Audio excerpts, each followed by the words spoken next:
Imagine a first-century street with no electricity, no streetlights, no glow from the windows, just a darkness so thick you can feel it on your skin. Then a raw, distant shout shatters the silence. A procession is coming. Most people read Matthew 25 and assume it is a simple story about remembering to set your alarm clock. They think the 10 virgins represent a split between people who stay awake and people who fail to pay attention. But the text presents a deeply uncomfortable detail. Both the wise and the foolish attendants fell asleep. For months, perhaps even years, these two groups were completely indistinguishable from one another.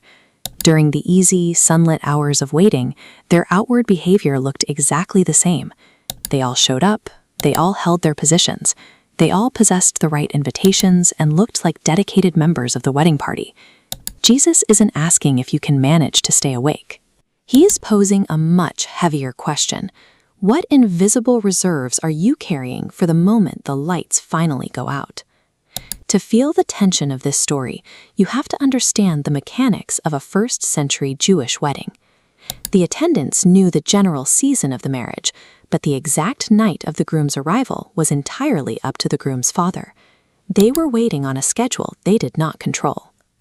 This animated diagram compares a standard household clay lamp to the actual Greek word used in the text, lampis. When we hear lamp, we picture the tiny clay object on the left, but a lampis is a heavy wooden staff wrapped in oil-soaked rags designed to blaze through dark streets. Holding one of these massive torches was a highly visible, loud declaration to the entire city. It told everyone in the street, "I belong to this wedding procession." Yet the two groups approached this declaration with entirely different mindsets. The foolish attendants brought their torches, but no extra oil, planning for the convenience of an early arrival. The wise brought separate, heavy containers, preparing for a grueling, indefinite delay. Then comes the midnight cry. The sheer chaos of the shout wakes both groups equally. Every single attendant jumps up and begins to frantically arrange and beautify their massive torches for the arrival.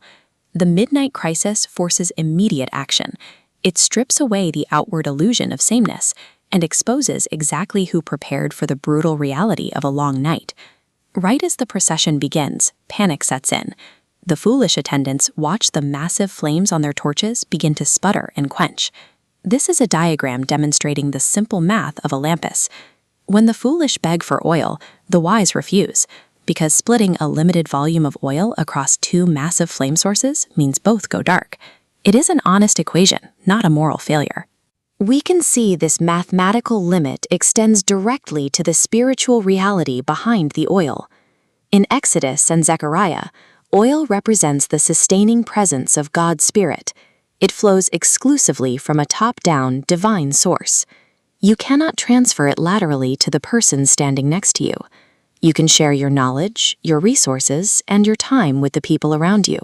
You cannot transfer the depth of your own quiet inner life with God to someone else's vessel. Spiritual endurance is an irreducibly personal asset. It requires a daily, continual supply that must be gathered in the ordinary hours, long before any crisis arrives. The midnight shout did not drain the oil from the foolish attendants' vessels.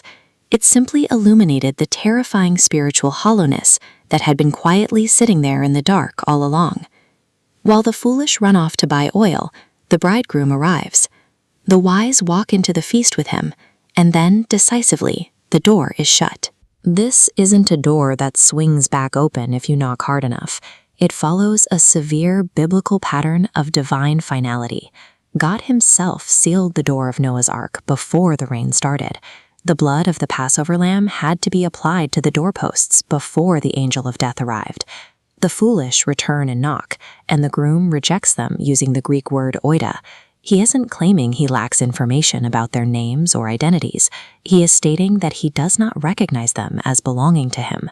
Because they lacked the sustaining fire when the moment actually mattered, their outward relationship with the groom was exposed as a complete illusion. This diagram models the specific literary sequence Jesus builds across Matthew 24 and 25. The parable of the faithful servant measures action. The parable of the talents measures investment. Right in the middle, the 10 virgins targets the internal condition of the believer. The wise attendants function like the Old Testament priests in the tabernacle. Those priests didn't fill the lampstand once and walk away. They practiced a quiet, faithful discipline of tending the lamps, evening after evening, in the unseen hours.